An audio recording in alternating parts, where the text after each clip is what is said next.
At that school, no one ever dared to question the teacher's authority.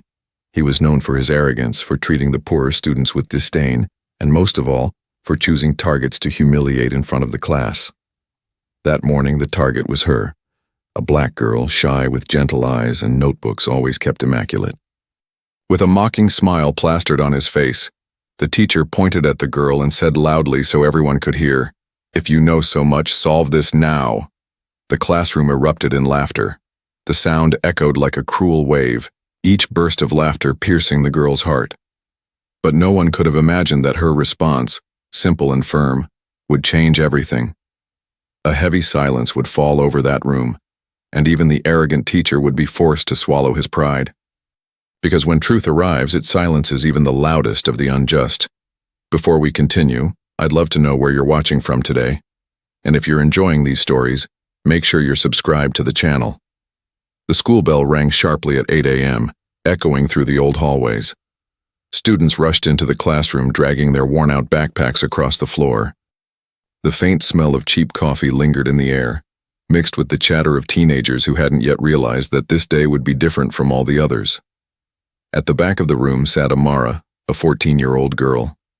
She was quiet, reserved, and her braided hair, carefully styled by her mother the night before, framed her youthful face. Her large eyes carried both innocence and an inner strength she herself did not fully recognize.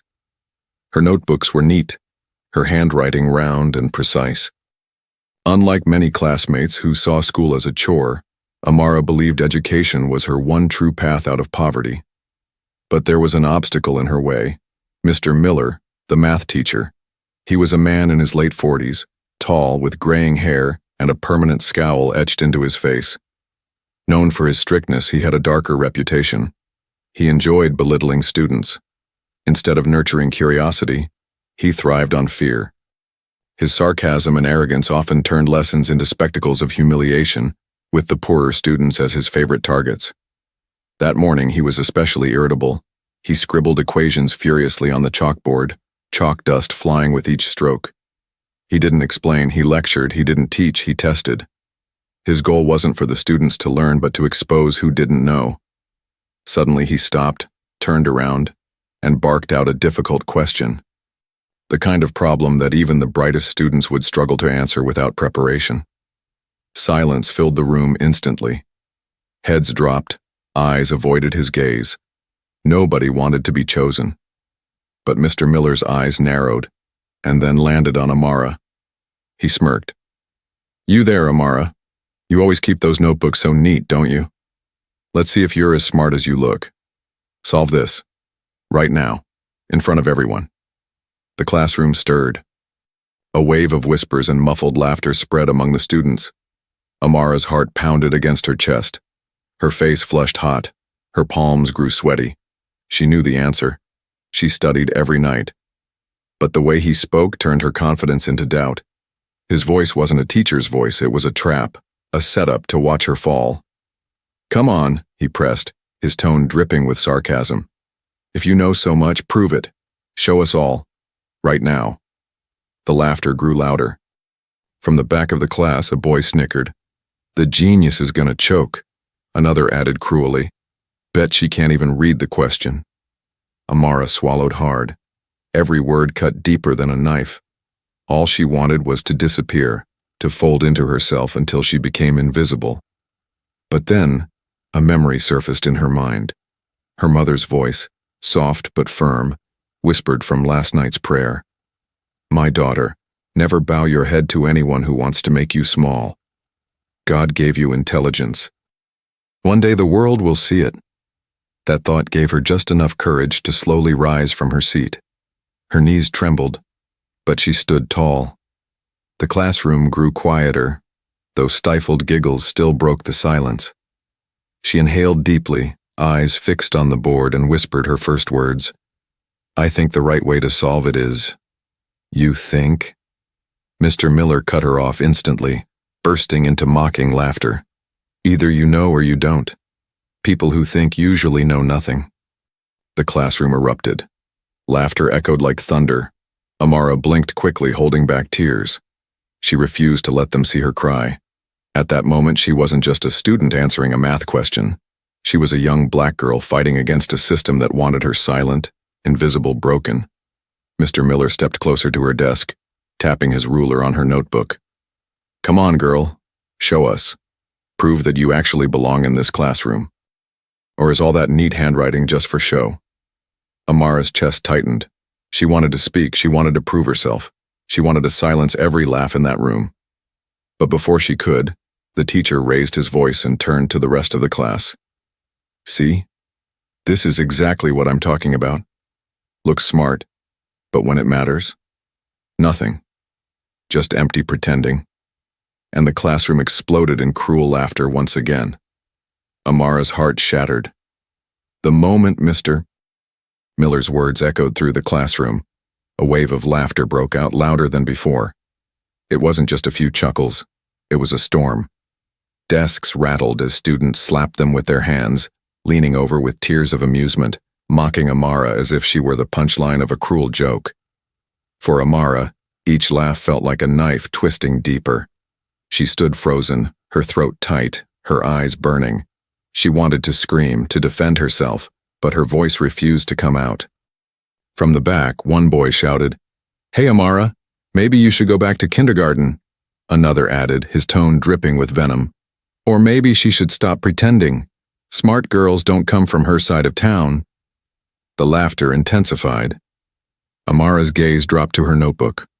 Her perfect handwriting, her careful notes, suddenly they looked like lies, as if all her effort had been worthless. Her hands trembled so hard that her pencil rolled off the desk and clattered onto the floor, sparking another round of mocking laughter. Mr. Miller didn't stop it. He leaned back against the desk at the front of the classroom, arms crossed, watching the cruelty like an emperor entertained by his arena. A small smirk curled on his lips. He wasn't laughing out loud, but his silence was approval enough. For a brief moment, Amara thought about sitting down, lowering her head, and just enduring it. But something inside her resisted. She lifted her chin, blinking away the tears, and whispered to herself, "Don't let them win. Don't let them take this from you." She tried again. Her voice came out steadier this time. "The correct answer is—" But before she could finish, another classmate interrupted, mimicking her timid tone. "The correct answer is, I don't know anything." The classroom roared with laughter again. Even the walls seemed to vibrate with the sound. Amara's chest ached. She wasn't just being mocked for a mistake, she was being mocked for who she was. Her skin, her neighborhood, her quiet determination to learn, it was all being used against her. In that suffocating moment, she caught the eye of one girl sitting 2 rows away. Unlike the others, this girl wasn't laughing. Her expression was heavy, almost guilty. Their eyes met for a second, and Amara saw pity there. But pity wasn't comfort. Pity wasn't respect. And then Mr. Miller spoke again, his voice cutting through the noise. All right, that's enough. Let's not waste the whole class pretending someone here is smarter than they are." The laughter died down, though a few students still snickered. The teacher turned back to the board as if nothing had happened, as if Amara were just a broken toy tossed aside. Amara sat back down slowly, her body trembling. She wanted to disappear. She wanted to run out of the classroom and never come back. But she didn't. She held herself still, hands gripping the sides of her desk, nails digging into the wood.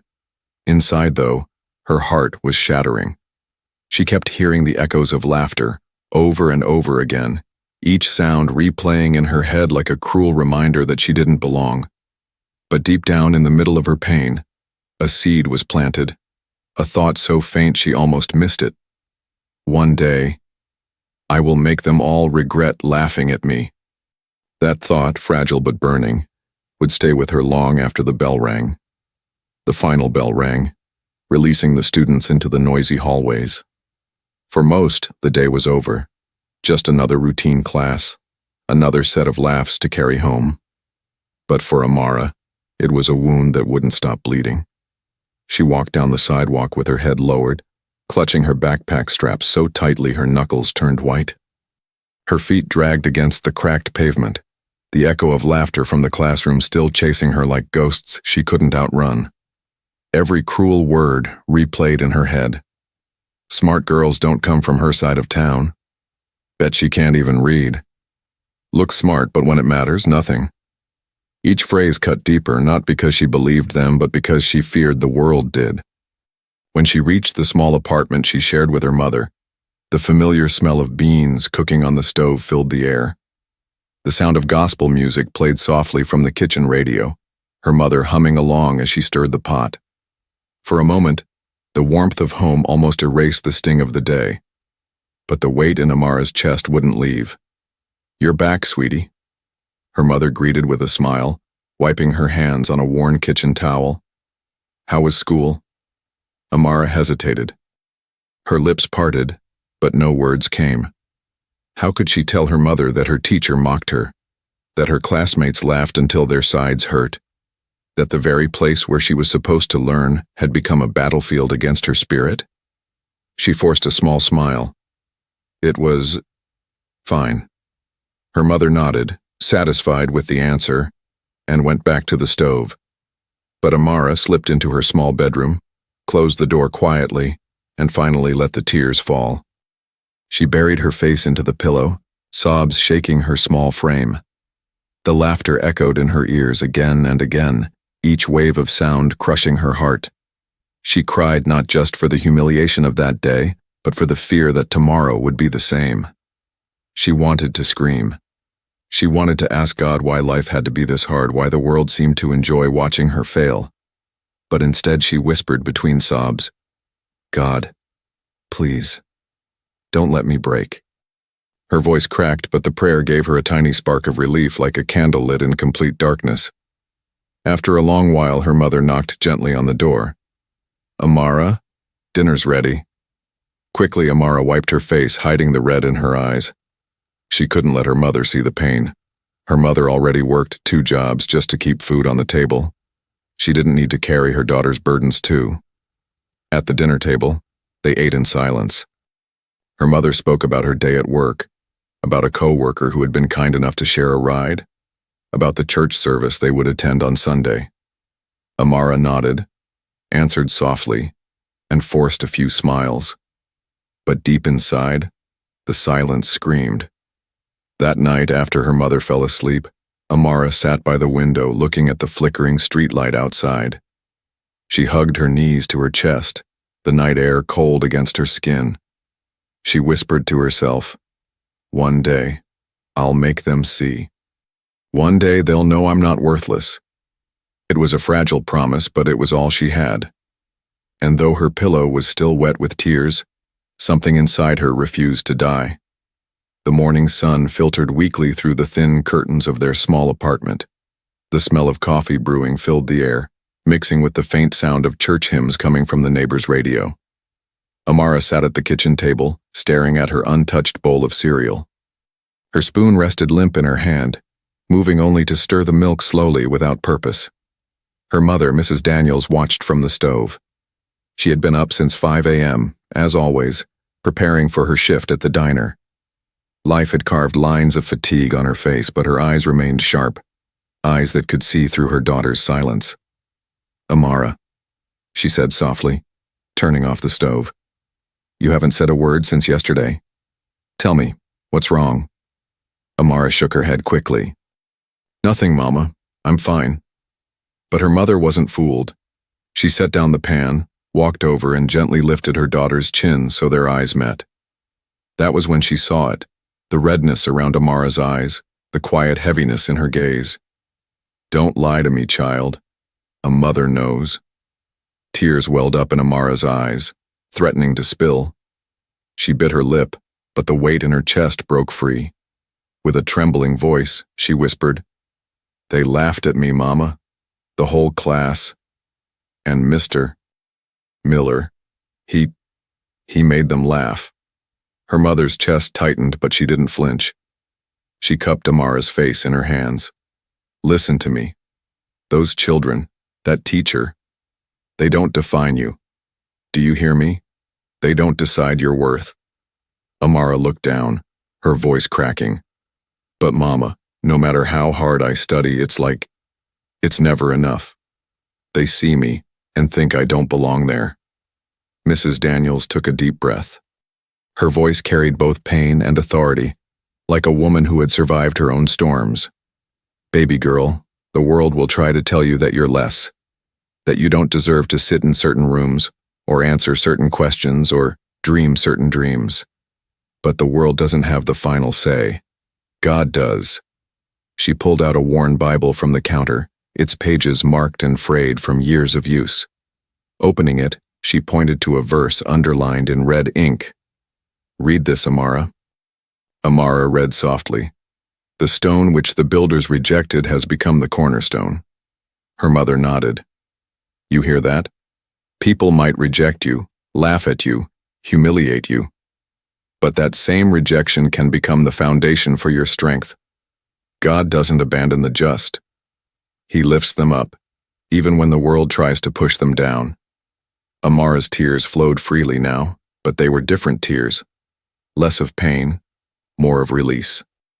She leaned into her mother's embrace, resting her head against her shoulder.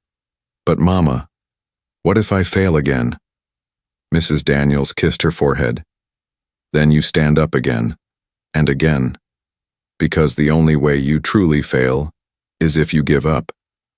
And you, my daughter, were not made to give up." For the first time since the humiliation, Amara felt a spark of strength returning to her chest.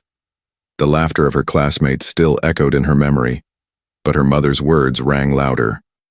That morning, as she walked to school, she carried not just her books, but also her mother's advice deep inside her heart. "They don't define me. God does." It was the beginning of a new fire inside her, a determination born from pain, but fueled by faith. The next days at school felt heavier than ever. Every time Amara walked through the hallways, she heard whispers. Some students mimicked her trembling voice. Others simply smirked when she passed by. The laughter from that morning had not ended. It had only changed form, following her like a shadow. But something inside Amara had shifted since her mother's words. Instead of drowning in shame, she began to channel the pain into something else. Determination. That evening, after finishing dinner, she went straight to her small desk by the window. The desk was old, its wood scratched from years of use, but it was her sacred space. She pulled out her textbooks, sharpened her pencil, and opened her notebook. The sounds of the city drifted in through the thin walls, sirens in the distance, neighbors arguing, a baby crying in the apartment below. But inside her mind, there was only silence. Silence and numbers. Silence and formulas. Silence and a fire that refused to die. Hours passed. Midnight came. Her eyes grew heavy, her back ached, but she refused to close the book. Each equation she solved felt like a small victory. Each page filled with notes felt like a shield against the cruelty of the classroom. At one point she whispered to herself, almost like a prayer, "One day they'll see. One day I'll answer, and no one will laugh." Her mother peeked into the room, concern in her eyes. "Amara, it's late. You need to sleep." Amara looked up, tired but resolute. "Mama, I need to be ready. Next time, I won't let him win." Her mother sighed, then smiled softly, pride shining through her fatigue. She placed a gentle hand on Amara's shoulder. "Then study, my daughter. But don't forget, your strength doesn't come only from books. It comes from here." She touched her daughter's heart. "And from here." She lifted the worn Bible from the desk and set it beside her. Amara nodded, her throat tight with emotion. She knew her mother was right. Knowledge would silence their laughter, but faith would keep her standing. The nights turned into weeks.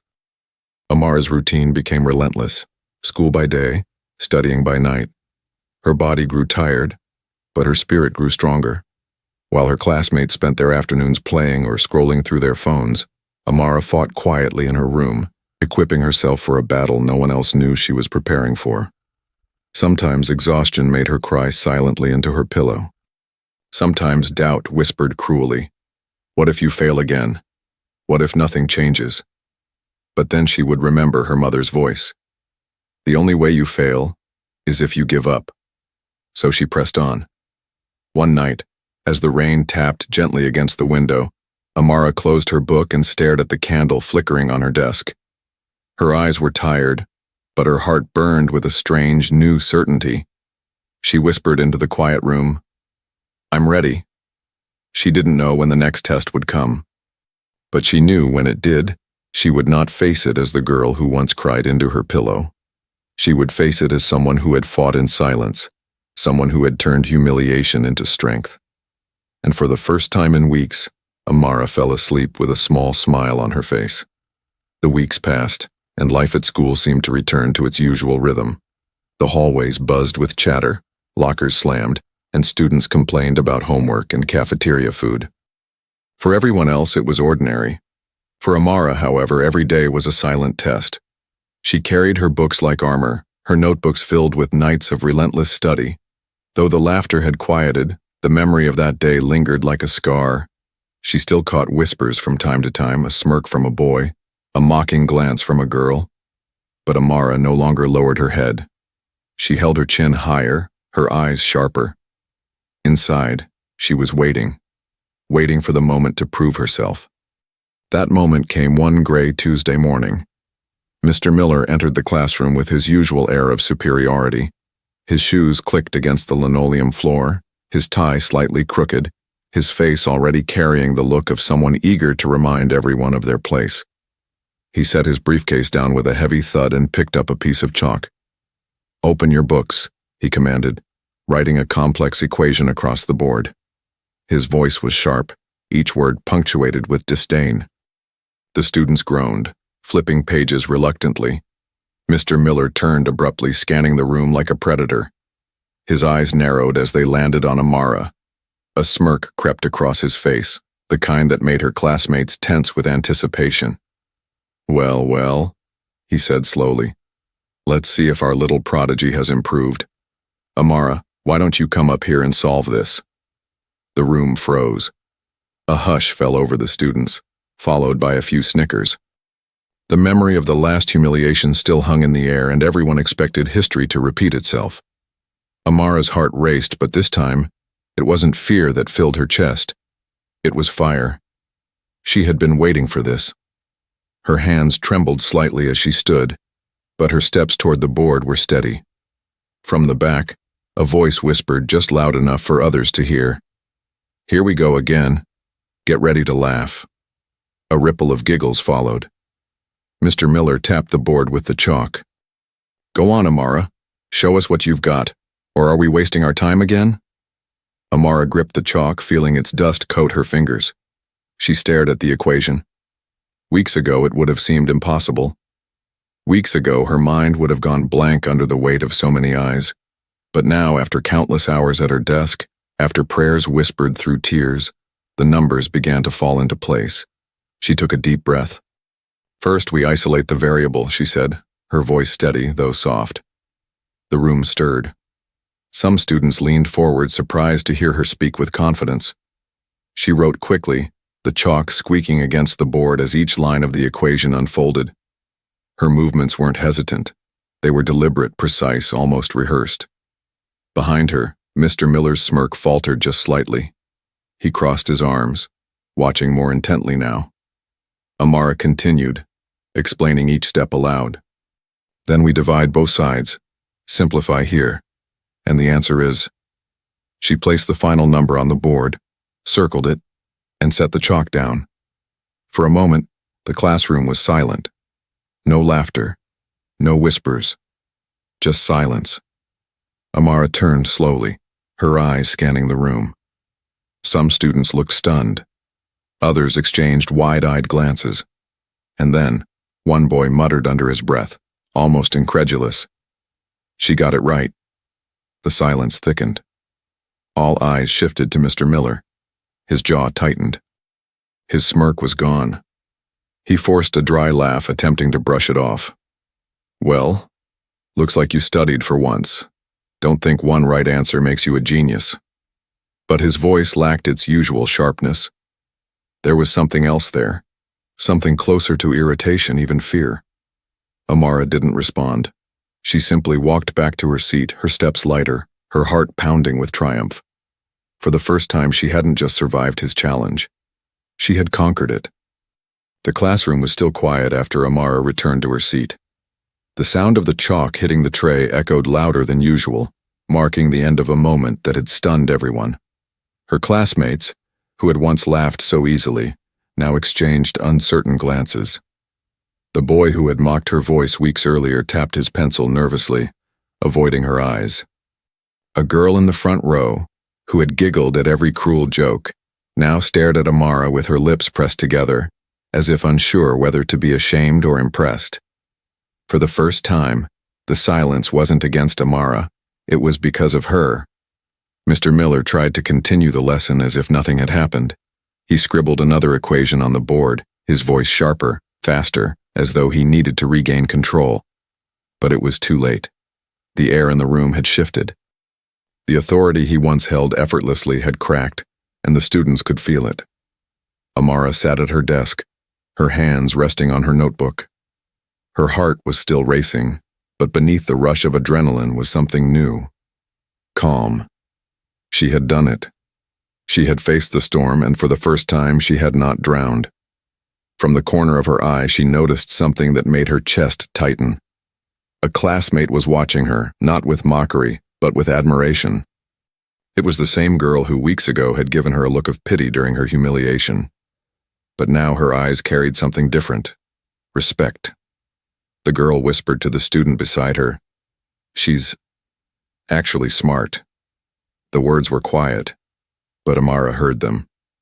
And in that instant, a flicker of warmth lit inside her. For the first time, she wasn't invisible in the classroom. Later, when the bell rang and the students spilled into the hallways, the usual teasing didn't come. No one imitated her voice.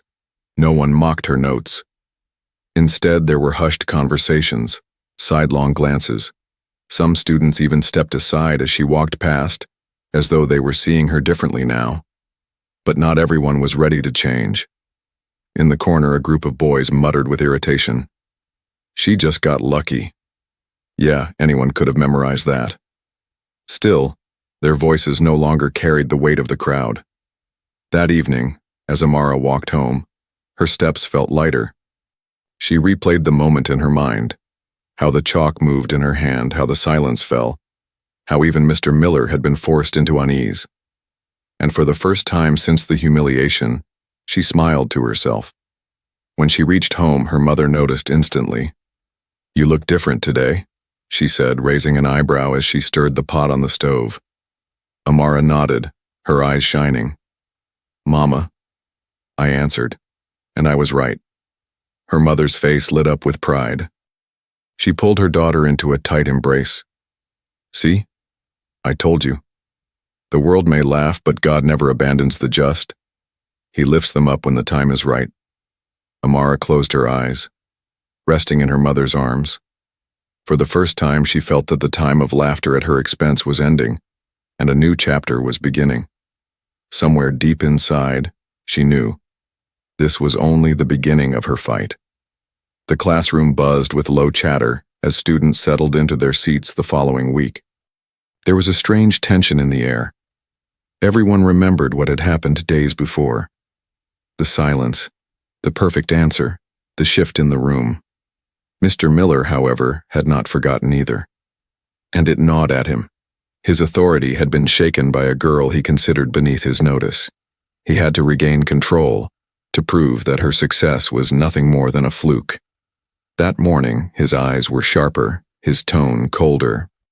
He paced in front of the class, scribbling a complex equation on the board, deliberately more difficult than the last. Chalk dust filled the air as he pressed harder, his frustration seeping into every line he drew. When he finished, he turned suddenly, his gaze landing on Amara like a spotlight. "Amara," he called, his voice loud enough to silence the room. "Since you seem so eager to prove yourself, why don't you come solve this one?" The class shifted uneasily. Some smirked, expecting him to break her again. Others watched with curiosity, wondering if lightning could strike twice. Amara's heart skipped a beat. For a second, doubt whispered in her ear. What if I can't do it this time? What if they laugh again? But then she remembered her nights of study, her whispered prayers, her mother's steady voice. The world doesn't define you. God does. She rose slowly, each step measured. Her classmates leaned in, waiting. The sound of her shoes against the floor was the only noise in the room. Standing at the board, she took the chalk in her hand. Her fingers no longer trembled like before. She inhaled deeply and spoke clearly. First, we simplify this part. She began writing, her hand steady. Line by line, the solution unfolded. She spoke louder now, her voice carrying across the room. Next, we isolate the variable. The class was silent, watching intently. Every squeak of the chalk was a declaration. She was no longer afraid. She paused for a moment, turned slightly toward the students, and continued with even more confidence. Now we divide both sides. And finally, she wrote the last number, circled it, and underlined it twice. This is the correct answer. The silence was thick. No one laughed. No one moved.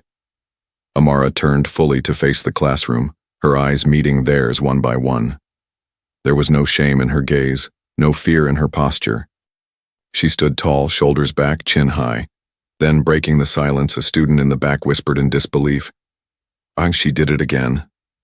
This time the words weren't mocking. They were awed. Amara handed the chalk back to Mr. Miller. Their eyes met for a brief moment. His jaw was tight, his face pale with frustration. He cleared his throat, trying to mask his unease. "Well, anyone could have solved that with enough practice," he muttered. But the students weren't convinced. Their eyes remained fixed on Amara, and for the first time many of them saw her not as the target of a cruel joke, but as someone who deserved respect. As she walked back to her seat, the silence felt different. It wasn't heavy with shame anymore. It was filled with recognition. Amara sat down, her heart still racing, but inside, a calm certainty took root. She had not only answered the question, she had stood tall, unshaken, and shown them all that her worth could not be mocked away. And deep inside she knew. This was the courage she had been searching for. The last stroke of chalk still lingered on the board, the circled answer staring back at the classroom like an undeniable truth. Amara lowered the chalk slowly, her fingers coated in white dust, and turned to face the room. Silence. Not the heavy silence of fear, not the mocking pause before laughter. This silence was different. Thick, charged, almost sacred. It pressed against the walls, against the students' chests, holding the entire room captive. Amara's eyes swept across the classroom. The same faces that once sneered at her now looked stunned. Mouths hung open. Pens froze mid-air. A boy who had laughed the loudest weeks earlier now sat with wide eyes, his jaw clenched as if ashamed. No one laughed. No one dared to. At the back of the room, a girl who had always avoided Amara's gaze whispered under her breath, barely audible, "She's brilliant." Her neighbor nodded slowly, the words sinking in. But all eyes eventually shifted toward Mr. Miller. The man stood rigid, arms crossed, his expression betraying cracks of frustration. His smirk was gone. His authority, his superiority, all of it had been undone in front of his own class. For a moment, even he didn't know what to say. The silence stretched longer, heavier, each second amplifying Amara's triumph. It wasn't just an answer on the board anymore. It was proof. Proof that his cruelty had failed, that her determination had triumphed. Finally, Mr. Miller cleared his throat, his voice strained. "Well, correct. Just one word. But it was enough." The class shifted, students exchanging looks of disbelief and quiet admiration. Amara returned to her seat, her steps calm and unhurried. She sat down, opening her notebook as if nothing extraordinary had happened. But inside, her heart beat like a drum. She had done more than solve a problem. She had broken the chains of humiliation that had bound her. and the silence that followed her answer was louder than all the laughter that had once crushed her. It was the sound of respect. It was the sound of justice beginning to take shape. That silence would echo long after the bell rang. It would echo in the minds of her classmates, in the uneasy heart of her teacher, and most of all, in Amara's own soul, reminding her that she was not small, not weak, not worthless. She was unstoppable. The silence that had filled the room after Amara's answer lingered, heavy and undeniable. For the first time, Mr. Miller stood not as the master of the classroom, but as a man exposed, stripped of the authority he had wielded so cruelly. His face tightened, his jaw clenched, but there was nothing he could say because the truth was written in chalk, bold and perfect, for all to see. The bell rang, and the students filed out slowly, their eyes darting between Amara and their teacher. The usual chatter and laughter were absent. Instead, hushed whispers followed her through the hallway. "She's really smart. Did you see how confident she was?" Even Mr. Miller couldn't say anything. For the first time, Amara wasn't invisible. She wasn't the girl they laughed at. She was the girl they respected. But justice wasn't finished yet. The next day, Amara walked into class and found the principal sitting at the back, clipboard in hand. The atmosphere was tense.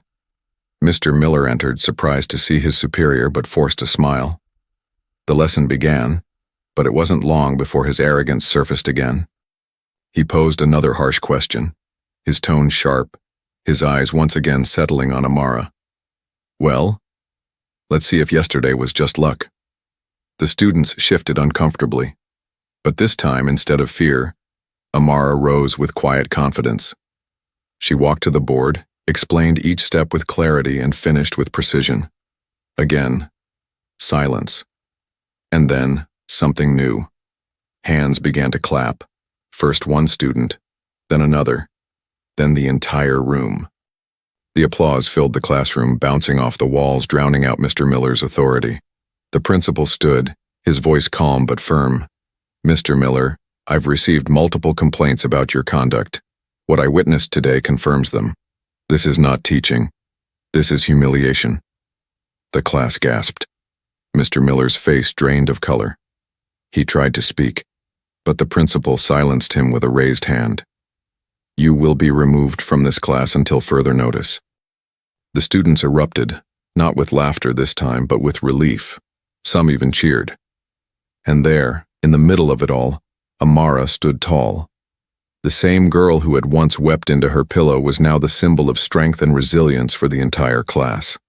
That evening, when she returned home, she told her mother everything.